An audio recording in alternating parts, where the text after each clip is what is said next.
Our next film is called Daffy Duck's Quackbusters, and coming on the heels of Who Framed Roger Rabbit, it may signal a revival of the American cartoon. But even if it doesn't, this is one very entertaining and clever compilation of vintage Warner Brothers cartoons edited together with new scenes into a parody of the comedy hit Ghostbusters. This time, it's Daffy Duck and not Bill Murray in the lead. Before he starts busting ghosts, however, Daffy wins a lot of money by making an old man laugh so hard he dies and wills Daffy his fortune.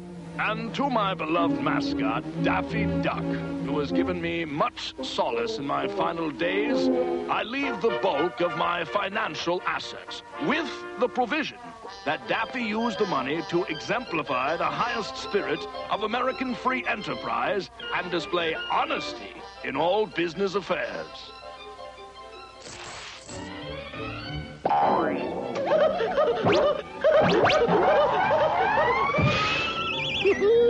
Success at last! I love those boardroom glances. With Bugs Bunny as one of his helpers now, Daffy goes into the ghost-busting game, but Daffy treats his helpers poorly, and the ghostly spirit of the old man starts to take his money back. Where is that stupid rabbit? He was supposed to be here an hour ago. Thinks he's such a big star. Not again. What'd I say? What'd I say? I know. It was what I said about the rabbit, right? Well, I take it back. He's a swell rabbit. He'll be a valued and trusted associate. All right, I'll make him vice president. Now here, the movie lists a scene from last year's hit Daffy Duck's cartoon, The Duxorcists, as Daffy visits a demonic female duck who really needs help. Okay, so where's the fire? It's in the oven, I presume. Whoops. My mistake. Nothing a little Uzi off couldn't fix.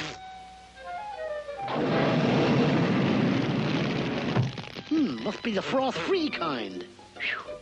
That's great stuff. And what you've seen is new footage, but the film also includes vintage footage mixed in, spanning 40 years of Warner Brothers cartoons, directed mostly by the great Chuck Jones.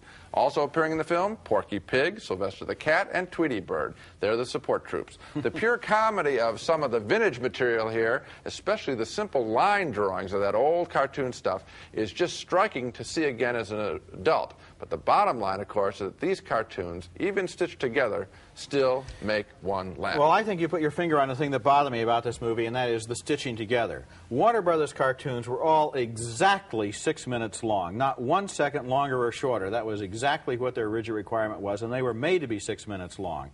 And when you take a little bit here and a little bit there and stretch it out to an hour and a half, what you get is a movie that, strangely enough, doesn't seem to have any overall pattern or momentum. It seems like kind of a guided tour of various disconnected segments.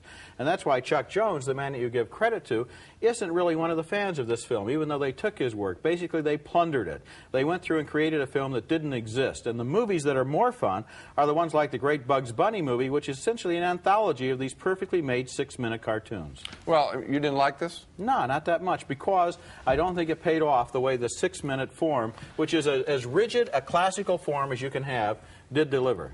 Well, if you want to see a compilation of those 6-minute cartoons, you can go and find them. I mean, go to a museum if you want to. I'm saying what this exists and how it exists, I found very entertaining. Well, I don't think that they've done a travesty to those other cartoons. Those other cartoons exist. I like what they brought I'd back. rather see a festival of each one of the cartoons in this movie, seen from beginning to end, just the way it was I'd like made. to go to the movie. I'd like to go to the movies and see those cartoons before each movie. But the people who run the movie theaters won't do that. Yeah, but you do have such a thing as home video. Then I'll rent them. But I'm saying that this entertained me.